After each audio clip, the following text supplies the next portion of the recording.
Está chegando a hora da Lei Paulo Gustavo, mas e agora com o que eu tenho que me preocupar no meu projeto? Salve, salve arteiras e arteiros, tô aqui de volta para falar da Lei Paulo Gustavo. Todo mundo tava achando que eu não ia mais voltar, mas voltei e tô aqui para dar aquelas primeiras dicas sobre o que a gente tem que se preocupar na Lei Paulo Gustavo. O primeiro é em se inscrever no canal e deixar aquele like e também comentários, dúvidas, para a gente poder comentar e conversar mais aí sobre essa lei que vai chegar aqui logo mais nas cidades e estados. Já tem cidades e estados aí que já estão até saindo os primeiros editais, então aqui ó, tô deixando o short, que é aquele short para a gente pipocar na internet. Quem tiver notícias, já deixa um comentário neste vídeo aqui com o link e a cidade e estado de onde está falando, para ajudar as arteiras e arteiros da região para saberem dos editais da sua cidade e estado. Fora isso, vamos falar o que eu tenho que me preocupar no meu projeto em relação às leis, aos editais e também aos prêmios e etc. Tudo que vai sair na sua cidade. Primeira coisa, tomem muito cuidado com o orçamento. Não vão se endividar prometendo mais do que podem cumprir com a verba que vão receber. Cada vez mais no Brasil fica desumana a competição por editais e prêmios e a gente acaba prometendo cada vez mais coisas. E muitas vezes teve gente na Lei Aldir Blanc que aconteceu isso. Acabamos prometendo os rios e fundos e na hora de fazer a gente vê que não cabe no orçamento. Então, muito cuidado. Comece o seu projeto pelo orçamento depois que você entender ali o que você quer fazer para ver se cabe todas as ações que vocês estão prevendo. E aqui também estou deixando o link de 2 vídeos que eu explico como começar a pensar aí o seu orçamento, tá bom? Segunda coisa que também aconteceu na Lei Aldir Blanc e deu aquela dor de cabeça. Tomem muito cuidado com as regras de quem pode participar em mais de um edital e quem não pode. Geralmente, quem está no núcleo artístico, né, no núcleo que pensa e que cria o projeto, não pode estar em mais de um projeto. Geralmente não se pode propor, o proponente não pode propor mais de um projeto, ou às vezes 2, e aí quando se ganha os 2 tem que escolher por um. Muitas vezes a gente não pode repetir nem na ficha técnica, o que é mais raro, mas isso aconteceu na cidade de São Paulo na Lei Aldir Blanc. Então fiquem ligados para vocês não comerem bola e terem que perder ou devolver o dinheiro. Fique muito atento nessa questão. Também preste atenção na prestação de contas, porque assim você já vai entender como pode gastar e justificar aquele gasto no seu orçamento. Porque muitas vezes as pessoas se inscrevem naquela euforia, fazem o orçamento ali, cabe tudo dentro, mas aí tem gastos que depois acontecem na execução que ela não tem como justificar pela nota fiscal que ela consegue emitir ou que ela consegue ali pelo serviço que ela precisa e não estava previsto no orçamento. Muitos aí podem ser que não tenham, que sejam só prêmios e acabam não tendo prestação de contas, mas também lembre-se, mesmo sendo prêmio, e a secretaria não te exigindo uma prestação de contas do seu projeto, isso é um dinheiro público e por 10 anos a Receita Federal pode te pedir uma explicação de como e onde gastou aquele dinheiro. Então, mesmo que a sua secretaria não peça a prestação de contas, faça toda a tabela ali de gastos, controle todos os seus gastos, guarde os documentos fiscais, mesmo que digitais ali numa pastinha do computador, eu sempre faço isso, e por 10 anos no mínimo guarde isso, porque você pode ser chamado a qualquer momento para explicar. Vamos falar também da tal da MEI. Por que não aceitam MEI? Por que não querem aceitar MEI? Na Lei Paulo Gustavo, a gente tem que saber diferenciar a Lei Paulo Gustavo dos editais que as cidades e estados vão criar. Uma é federal, que regulamenta como ela pode ser processada, e outra coisa é o processo nas cidades e estados. Bom, os editais não tem proibição de aceitarem MEI. O que acontece é que, como a verba geralmente é mais alta do que o teto de uma MEI no ano, vai acontecer que se você propor com uma MEI, você vai acabar estourando e deixar de ser MEI. Por isso a maioria já veta, né? Mas isso não é regra. E quando o valor é pequeno, acaba se priorizando pela pessoa física. E também há aí quem diga, né, que a conchavo das grandes produtoras de cinema, principalmente, que é onde está a grande verba da Lei Paulo Gustavo, que estão querendo que sejam exigidos os quinais que regulamentam as produtoras limitadas e que também tenham o cadastro na Ancine, o que é uma pouca vergonha, porque a Lei Paulo Gustavo não prevê isso. Isso pode ser imposições dos editais e vocês sim podem entrar com recursos reclamando, pedindo para que se tire isso do edital assim que eles forem lançados, tá bom? Então, não tem nada contra a MEI.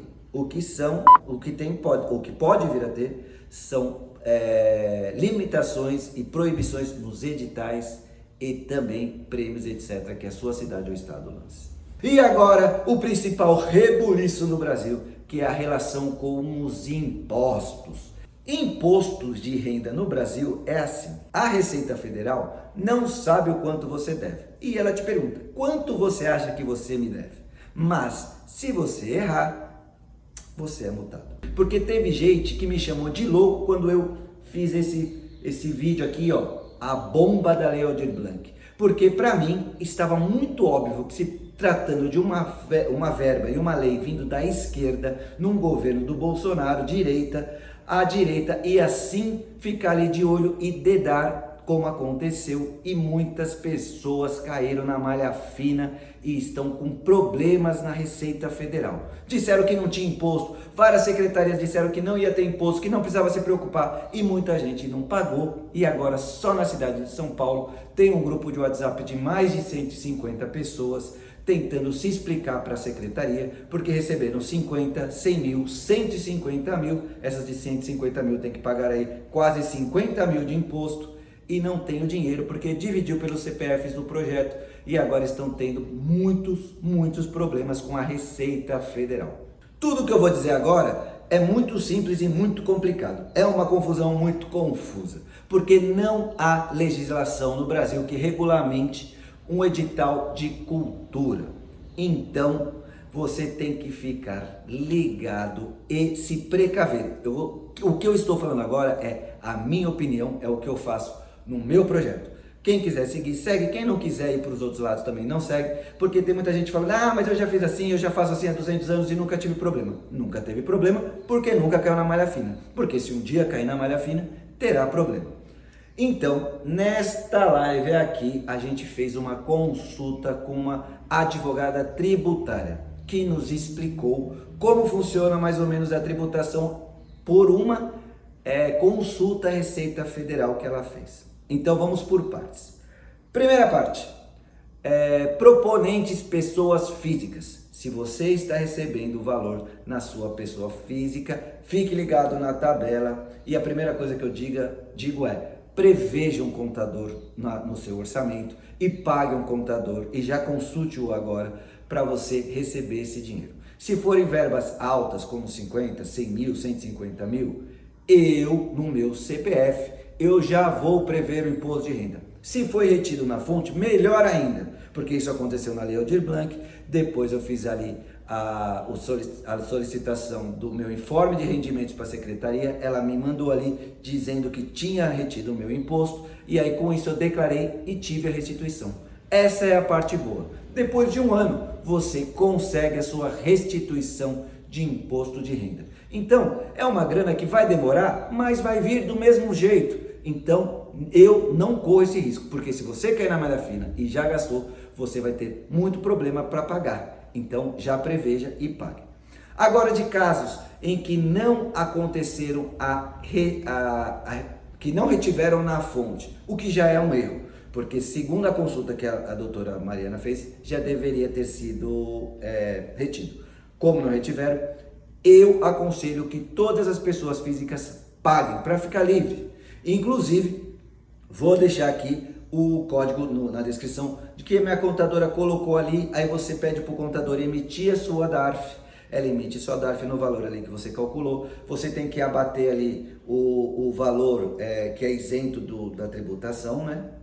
E aí calcular os 27,5% em cima desse restante e pagar. Preveja esse valor, pague esse imposto, e depois, na sua restituição de imposto, na sua declaração para restituição de imposto, melhor dizendo, Pode ser que você não consiga 100% da restituição, porque não é só essa renda. Vai contar toda a renda que você teve durante o ano. E se você já tem outras rendas e vão somar, pode chegar ao teto de tributação e alguma parte acaba sendo retida. Mas uma grande parte acaba voltando na sua restituição. E vamos dizer que você pegou aí um contador que não sabe nada, ou você mesmo não sabe nada, e não conseguiu a restituição e perdeu essa grana. Uma puta falta de sacanagem! Pelo menos o seu CPF está limpo para você poder propor novos projetos no futuro. Que vem aí Lei Aldir Blanc 2 e aí sabe-se lá o que venha para cidades e estados. Mas tome cuidado, não há uma regra clara, explícita. A cidade mesmo aqui de São Paulo, eu já pedi isso, a gente declarou e a gente está esperando a resposta. Quando eu tiver a resposta, eu trago aqui para vocês se a gente conseguiu a restituição ou não, porque a Secretaria de Cultura declara como não tributável, eles já fazem isso há anos e eles acham que estão corretos de acordo com o parecer jurídico que eles têm. Mas outra coisa, parecer jurídico não é realidade. Parecer jurídico é uma opinião de um juiz, de um advogado da Secretaria de Cultura que emite. Quem vai julgar isso depois é o ente federativo ou o juiz que lhe caber para julgar esse termo. Então, eu, para me precaver, paguei o imposto, estou esperando para ver o que vai dar na Receita Federal. Neste momento, como sempre, a gente caiu na malha fina, porque a gente declarou que deveria ser restituído, e como a Secretaria não reteve e não pagou, não declarou, então está nesse embate e lá está sendo discutido internamente, estamos esperando a resposta. Mas de qualquer maneira, se não voltar, o CPF está limpo para propor um novo projeto. Pessoas jurídicas. Também já vi casos de pessoas jurídicas que não retiveram imposto e também saíram super felizes e isentas e não deu problema nenhum.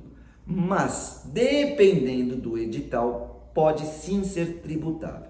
Então, se você está com medo, se você não quer correr risco, as de terceiro setor, ONGs, associações, cooperativas, são isentas. As outras, limitada, Simples Nacional, talvez tenham problema. Pode ser se cair na malha fina. Como eu não caí na malha fina, nunca tive nenhum argumento ali. Mas se você quer se precaver, você prevê ali a sua taxa de imposto da sua DAS ou da sua nota fiscal e ao receber a verba, você já emite uma nota para quem te pagou, que no caso é a Secretaria de Cultura ou a Secretaria da sua cidade responsável, que ela vai ter o CNPJ, e aí você emite uma nota para ela e vai lá e recolhe aquele imposto e põe na prestação de contas. Isso é aceito, porque é um direito seu pagar o seu imposto. Mas neste caso, não há restituição. Pelo menos eu não ouvi falar nada disso de restituição para pessoa jurídica. Mas, mais uma vez, você fica com seu CNPJ limpo para poder propor novos projetos no futuro. Então, fiquem ligados porque está saindo a Lei Paulo Gustavo, começa a pipocar aí pelo Brasil. E isso me fez lembrar uma frase do grande mestre que ele vivia dizendo: a gente não precisa acertar sempre, é só não errar. Nos vemos no futuro. Tchau, galera!